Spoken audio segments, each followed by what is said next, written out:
The day that Doug stopped here to talk to me about working for me, he had some questions, but he never asked me what the job pays. He never asked what time he needed to be here in the morning. He never asked what time he would be able to leave in the afternoon. He never even asked what kind of work I needed him to do. The only question he really cared about was about the goals I had for the channel. He specifically asked what I would like to achieve in the next 6 months to a year. It was a pretty solid question, honestly. I told Doug I had a little fire burning in me that would like to see all of us go racing as a family again like we used to. And I'd like to maybe start doing some index racing with the 55. But I need to start getting the car sorted out first. Well, your first road trip. Good luck. Bill and Doug's excellent adventure. Exactly. I can't wait to hear how it goes. Feel free to text me any funny stories. I might not have a job by the time we get back. We'll see on Monday. All right. Be good. Good luck. Love you. Bye. I told Doug ideally I would like to start uploading twice a week. And if I have some reliable help to help me film and work in the shop, it shouldn't be a problem, especially if I start racing again. I feel like we've got a pretty good handle on filming around the shop, but in my opinion, filming racing action out on the road is a lot more difficult. So this weekend we're going down to Rockingham, North Carolina with the 55 for a little drag and drive and streetcar index racing at the Bragging Rights event. This should be a good warm-up for us to get our feet wet traveling together and to test out our problem-solving skills, which began before we ever left the state of Ohio. In fact, we barely got out of the truck wash before we had to call for help. We had a cracked valve stem on one of the trailer tires, and unfortunately my Harbor Freight impact wouldn't remove the wheel. Tommy came to our rescue with his DeWalt impact, a floor jack, and a couple more spare tires for the trailer. Eventually, we were able to get the truck and trailer back on the road. However, by my calculations, by the time we got to the Ohio River and crossed over into Ravenswood, West Virginia, we were running about 2 or 3 hours behind schedule. So long as we don't have any more problems, we should be able to get to the track by 1:30 or 2 o'clock in the morning. But the West Virginia Turnpike can be pretty tough on a truck and trailer, and it seems like every time I come down through here, I end up with a major problem. The last time I came down through here, I ended up stranded when the charge pipe coupler failed on my turbo, and I ended up having to piece it back together with old hose clamps that we dug up behind a salt bin at the Department of Transportation garage just before you get into Virginia. When you have emergency roadside problems like that, it's very difficult to film. And since we had yet another problem on this trip down the turnpike, I decided to just revisit it on Friday morning after we wake up at the track. All right, guys, so we made it. We had a little bit of a rough trip last night. It started out rough, and then it got rougher. Jeez. We'll bring Doug in here in just a minute to talk. I had him driving the truck for a little while last night on the way down, and it was a little rough. Here he is. We had a rough trip last night. It could have been better. It could have been better. Could have been worse. Definitely could have been worse. First, what is that? My son made me bring that, actually. But it was comforting after the day we had yesterday to cuddle with it. What's his name? Skippy. Skippy. Yep, Skippy. Skippy. So Skippy slept with you last night. That Kept me safe. He even looks like a perpetrator. He does look like a little bit of a perpetrator. So last night we're coming through the mountains. We were in Virginia, I think.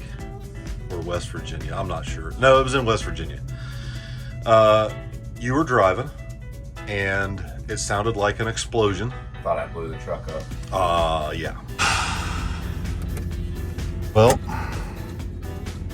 here we are again. I've been through this once before, and it ain't fun. No? No.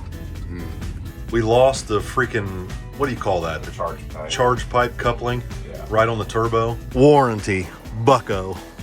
Foobar. The last time I came down through here, it happened too, but not in the exact same place, but close.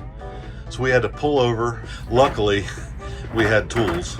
Yeah. Luckily, it didn't lose any pieces or parts, and we were able to put it back together, but we had to put the charge pipe back together, and it was hot. That freaking pipe is insanely hot. So we got the charge pipe put back together. All right, here we go.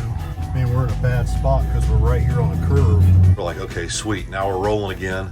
And then we hit a carcass of something. I don't know what the carcass was. There's blood and guts down the side of the trailer and the truck. Yeah.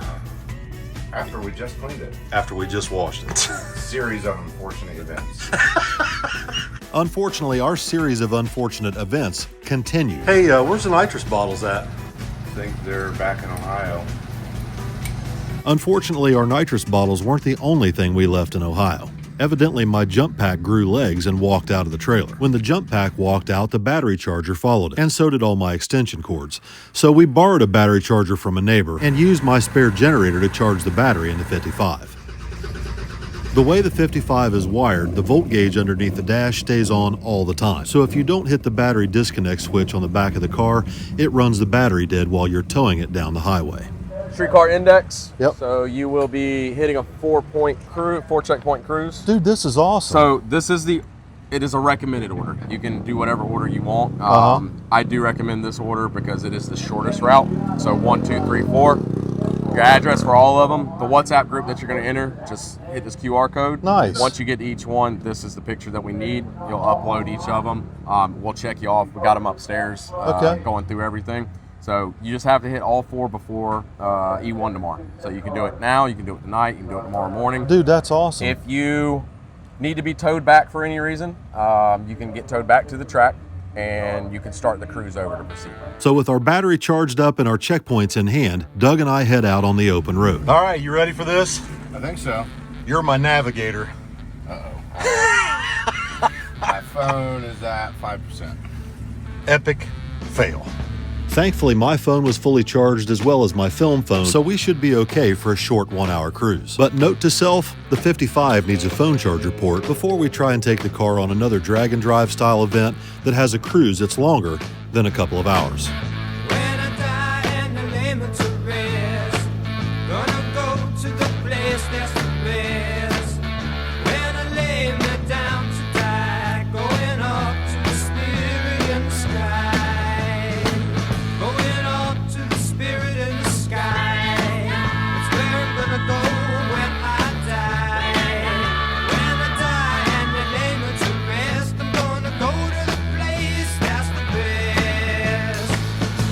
We had 4 separate checkpoints that we needed to get pictures at, and the pics needed to be sent to a group chat where Nate's girlfriend Ashlyn would keep track of each driver's progress and make sure each of us actually made the cruise in order to be eligible to race on Saturday.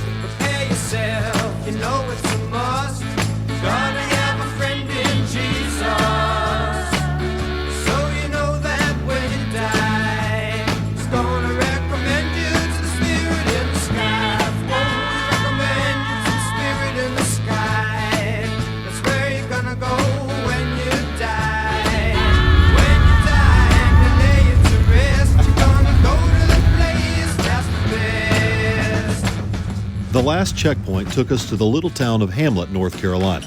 Hamlet was once a major hub for the Seaboard Airline Railroad, which is now part of CSX. The rail station in Hamlet was built in 1900 and today houses the National Railroad Museum. Once a year, they host the Hamlet Railroad Days Festival and Seaboard Festival each fall. Unfortunately, the museum is only open on Saturdays and Sundays from 1 to 4 p.m.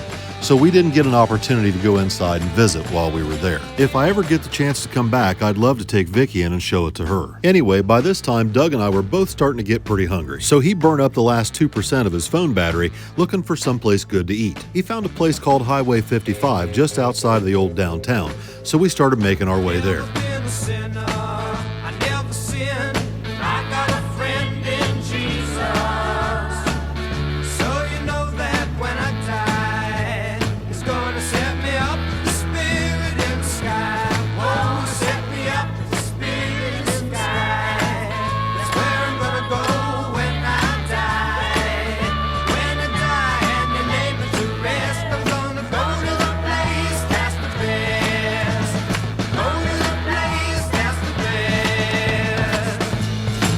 We made it back to the track at about 3 o'clock in the afternoon, just as the open test and tune session was ending.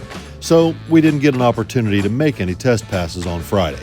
But according to the schedule, it looks like we're going to get a test hit on Saturday morning before eliminations. So Doug and I used our time Friday evening to download and edit footage before we went to dinner and finally came back to get some rest so that we could be up bright and early and ready for the test session scheduled for 9:30 the next morning. But par for the course, that didn't exactly go as planned either.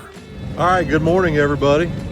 It is Saturday morning. I got a really good night's rest last night. It was much needed. And I slept through evidently a thunderstorm. Doug mentioned this morning when we woke up. He's like, "Hey man, did you sleep through that storm?" I'm like, "Yeah, I never heard anything. I slept really sound last night." He's out here on the scooter checking things out. They're out there drying the track right now, and all these import guys are trying to get their rice bags fired up. They've been out here popping and banging and raising all kinds of hell all morning. You know, yesterday I decided to do the cruise and get that over with, and my thought process there was, if the car can't make the cruise, it's not going to make any difference what happens in eliminations. So I went ahead and did the cruise yesterday. I wanted to get it filmed and get it out of the way,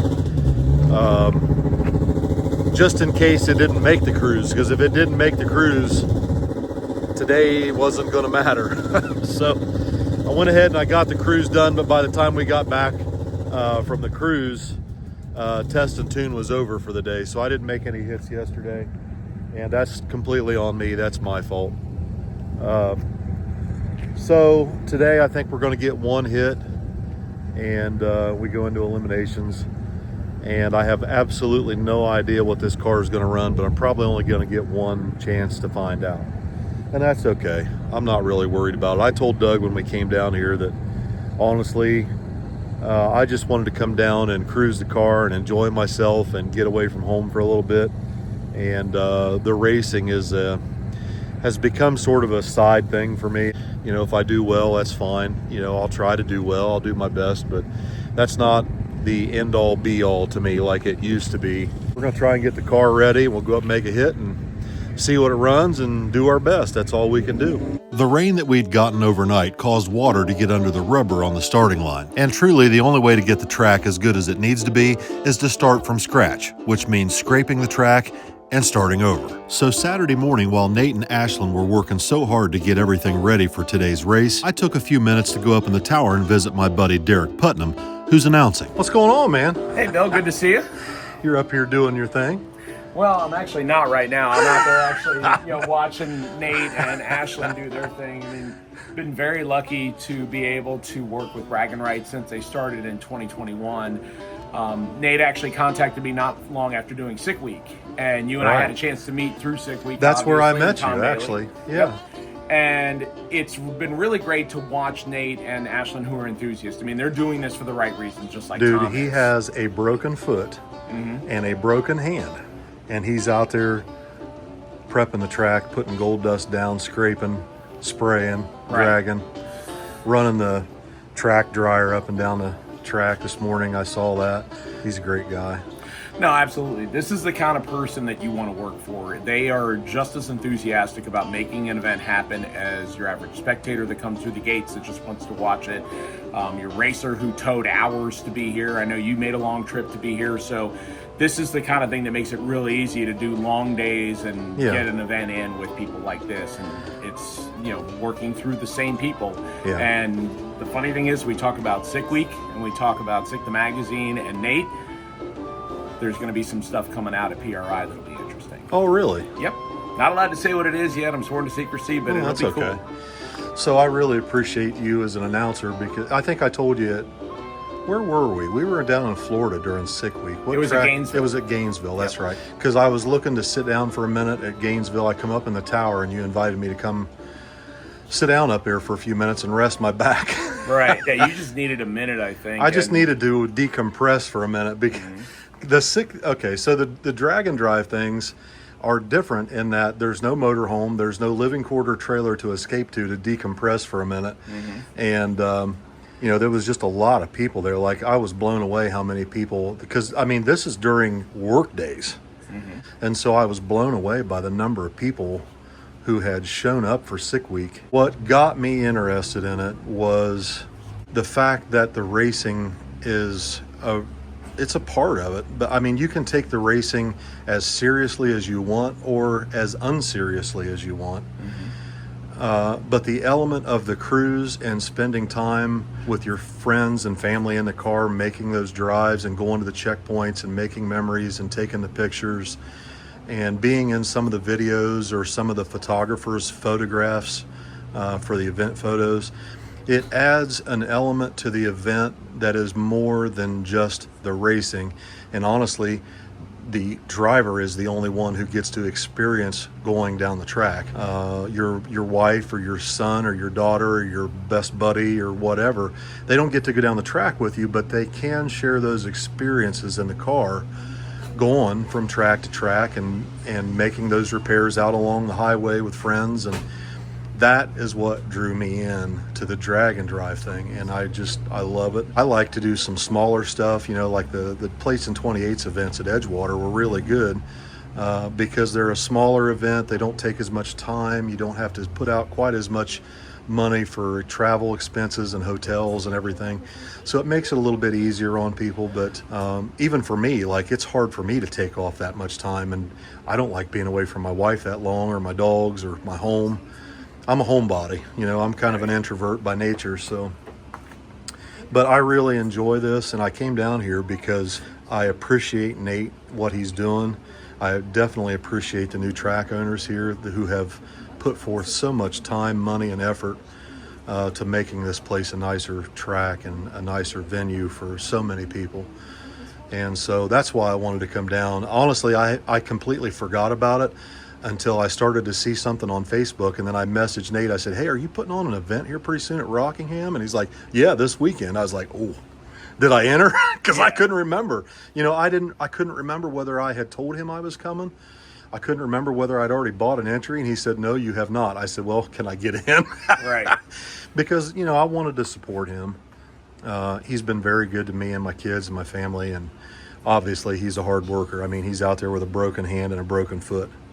It was unfortunate. I guess there was a storm that came through last night and really kind of screwed everything up. But yeah, we got a whole bunch of it, but they're out there working with Alex and Josh to try to get everything fixed up. And I mean, Nate was on his motorcycle a couple weeks ago. That's why he's got a broken hand and a broken foot. He showed me yesterday. Yeah, no, he, like I said, he's an enthusiast. And, again, the great thing about events like this, and like you mentioned, the Drag and Drive, is it's enthusiasts going out and having a good time with fellow enthusiasts. It's basically like a vacation with cars. That's a great way to look at it, in my opinion. Yeah. And not everybody can take off a whole week. Right. So like you said, Plates and 28s, smaller events, those are great because it gives people a teaser to do it. Yeah, and I think that's part of why Tom was so supportive and offered to help sponsor with windshield banners for Plates and 28s and all that. And I really appreciate Tom. Tom's a wonderful person, and I look forward to working with him in the future on some things. But I just needed to take some time off for the family here, the last 6 or 7 months especially.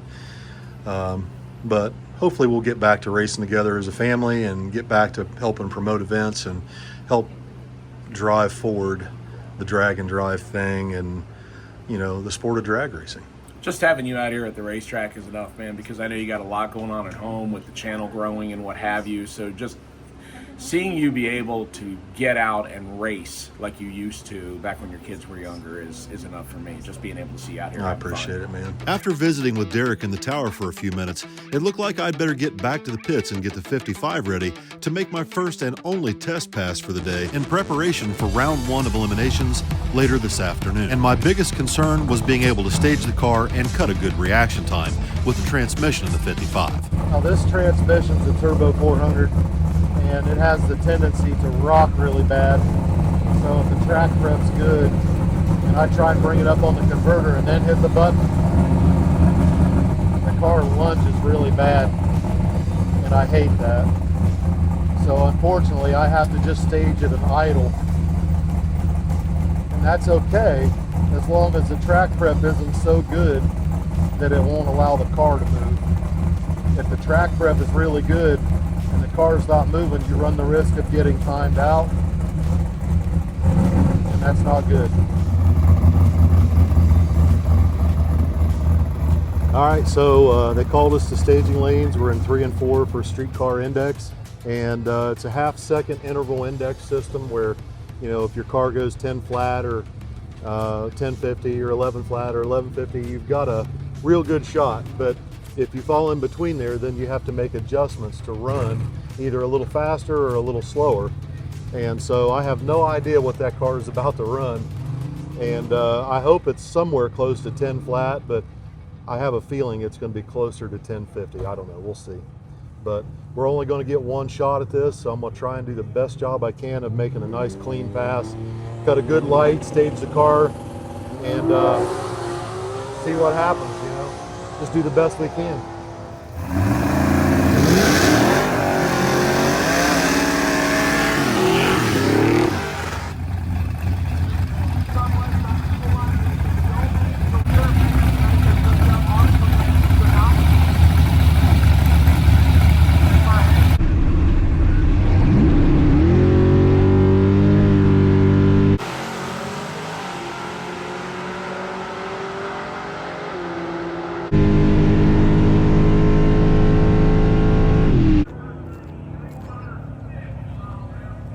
All right, so good and bad.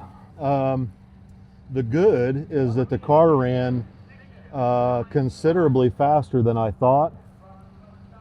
We're very close to 10 flat, so we're really good on our index number.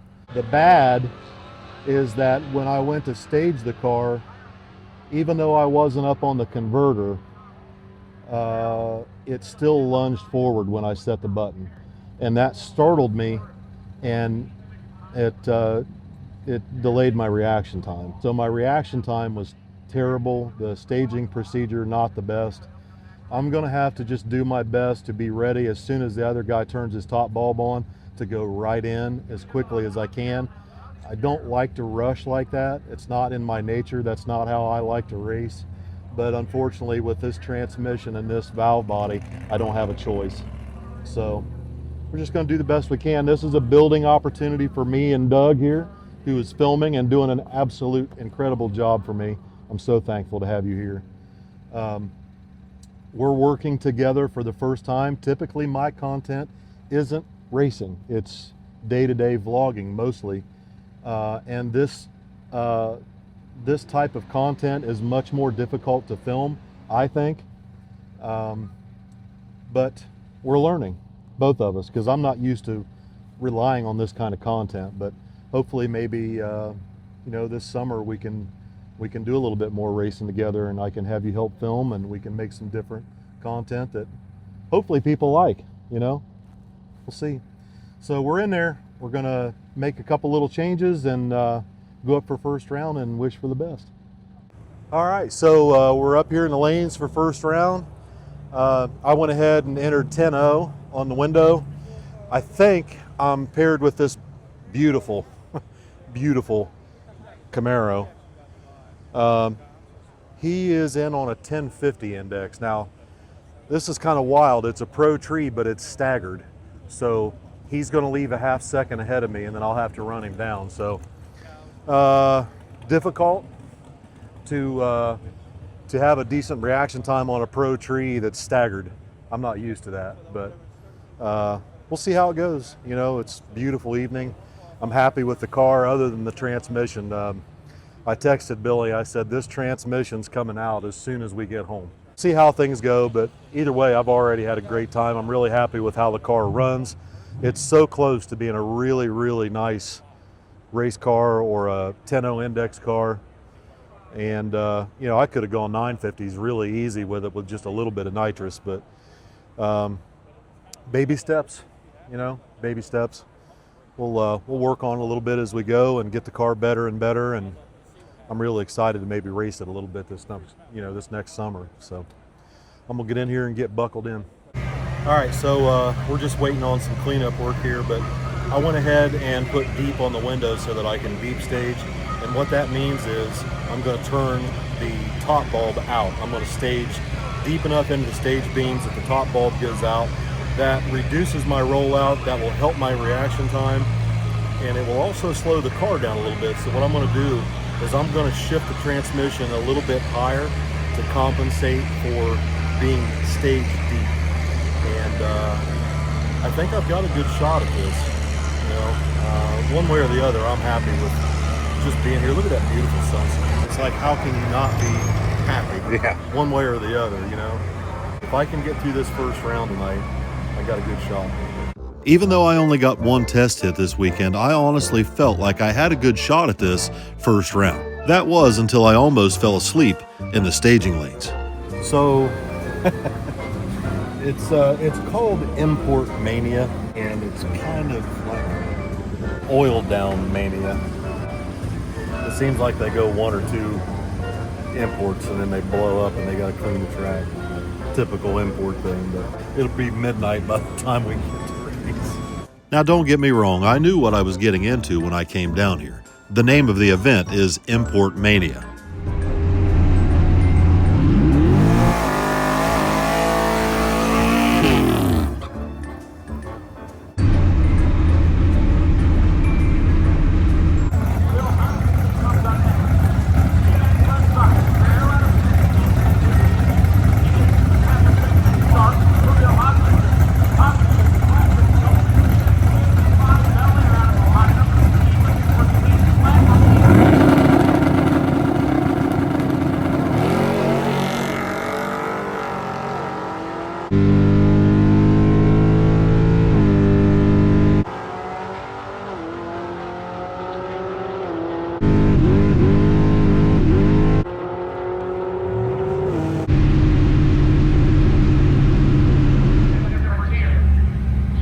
That's my fault. I misjudged the finish line. Like I was going to be able to get there pretty easily, and then his car ran a little bit more mile an hour than I thought. But I was on and off the gas down there. I was trying to pace him and make it tight, and I just misjudged the finish line. That's all it is. Just rusty, you know. But it's okay. I'm kind of ready to go home anyway or something, because sitting up there and waiting for those imports to blow up one after the other is just not for me. It's whatever. I've had a good time, and the car is really good outside the transmission. The transmission is not good. And it's coming out as soon as we get home. That's the first thing I'm doing, taking this transmission out, taking it to Dion. I'm going to tell him to take that valve body and throw it in the trash. It's terrible, but I'm just glad that we didn't hurt the car, we didn't wad the car up, we didn't break it, we didn't oil the track. We had a good cruise, like we did everything the best we could.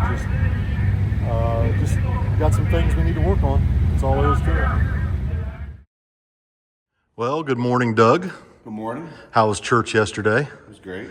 I was exhausted, but it was good. We drove straight through Saturday night after I made my departure. There was so many people that were coming to say goodbye before we left that we really didn't get a chance to film an outro. So I figured we'd just do it this morning. Yeah. What was it like your first trip out going racing with me and filming and all that? Like, what did you think of that whole experience? I enjoyed it. It's different when you have people coming up wanting to talk every, 5 minutes or so. But you're not used to that. No. As soon as you walk out to grab a drink or something, or see someone right there waiting. So that's different. But I enjoyed it. A lot of people, they say different things online. That's what I've seen, and I enjoyed it. I mean, you're enjoyable to be around, work with. Oh, so far. Yeah. We're in the honeymoon phase so far. No, it was a good time. Next time I need to remember the nitrous bottles, though. Well, I mean, that's partially my fault too. So this whole thing was kind of a new process for you to film and be at the track and handling all these different situations that you're probably not accustomed to, but you did really good. We needed to get a trip under our belt together to not only build a relationship, but also just learn what each other needs. You know what I mean? What you need from me and what I need from you. The only way to really go through it is to hit the road and go do it. And so obviously we need to stock my trailer with stuff that's disappeared. Extension cords, battery charger, lots of little things. We need to clean up the tools and organize them again. But we made it through, and we had a good time. I really enjoyed talking to everybody that was there. There was a lot of people that came to see us, even though that it was an import event, and that's not necessarily our normal crowd. I could go without going to another one of those. Yeah, the import thing is just not for me. Those guys blow up every other pair, or yeah. But all in all, it was a good trip. I really enjoyed the cruise. It was really nice to get the 55 out. There's some things we need to work on this. First, we need to get the transmission out of it and get it to Dion, because I want that valve body out of that thing yesterday. Yeah. And a couple other little things, like I don't like how it's wired. The switches for the fuel, ignition, and fans are tucked up underneath the dash, and they're kind of junky switches for one. But the main thing is that you can't reach them once you've got your belts on. And then also the nitrous arming switch, which we didn't have to mess with that, but it's also underneath the dash, and you can't reach them when you're belted in the car. Dash So has a little bit of a rattle. yeah, the glove box is a little loose in the dash, and it rattles. The Bel Air trim on the dash rattles. It's annoying. Also, the taillights on this car, I'm not really happy with those. I got the okay from Junior to put some stock taillights back in it, because if you're headed away from the sun out on the road, and the sun's beaming down on the back of that car, and you hit the brakes, you can't really see that the brake lights or the turn signals are lighting up during the day. They're just not very bright, and it bothers me. I'm always waiting to get hit in the rear end in this thing out on the road, because I'm worried about those taillights. I know people can't hardly see them, so he gave me the okay to do that. I'd really like to put a switch panel up on the roll bar, so that you can just reach up and turn everything on and off as you need it with the belts on. The radiator, I'm not real keen on the radiator. I think it still has a little bit of a leak. Billy dumped something in it, stop leak, to try and seal it up, but it definitely doesn't cool as well as it should. It does okay on E85, but it really should run a lot cooler than it does, and it should cool down quicker than it does. So a new radiator, that's definitely something we need to work on. Yeah, so just a handful of little things. I'd also like to get the gas gauge to work, because right now the stock gas gauge is not hooked up. It doesn't work. Also, it would be nice to have the speedometer work. And I've been looking into, Jegs has a GPS speedometer drive. It's a little electric motor that spins your speedometer cable, and it's based off satellite GPS data. And no matter what gear ratio we put in the car or what size tire is on it, doesn't matter. It'll still show the correct speed on the dash. That's really cool. Yeah, so I'd like to maybe get that done. And yeah, so all in all, not a bad trip. And we're back now, and today it's going to be pretty nice out, so I'd like to maybe get the Malibu moved to Lucor today. Let's go over here and show them what we got going on. So in my last video, I accidentally didn't put the voiceovers in, but I showed this upper control arm, and the reason for that is because the upper control arm bushings are going bad, and this car has developed a pull to the right, and it never did that before. So I reached out to my friends at TRZ and picked up all new TRZ tubular upper and lower control arms. They're really nice. They are really nice, and here's what I'm really excited about is that the lower control arms, these are built for, stock springs, but the shock opening at the bottom is designed so that you can turn the shock adjusting screws through the bottom without any trouble. And I had to notch my lower control arms to be able to do that. I also bought, these are the stock upper ball joints, and I bought the 1 inch taller billet aluminum upper ball joints, because these allow you to have more downward travel from static ride height. So I think we're going to run the Malibu into Lucor this afternoon, and you'll get your first opportunity to drive that.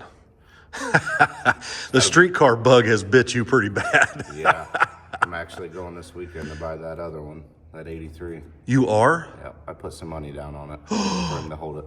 Oh my goodness. Yeah. You've been marketplace sniping all weekend. I found one. You're really doing it? Yep. All right, well. So Doug's going to be a G-body guy. Well, this might wet your whistle this afternoon. I'll let you drive that one.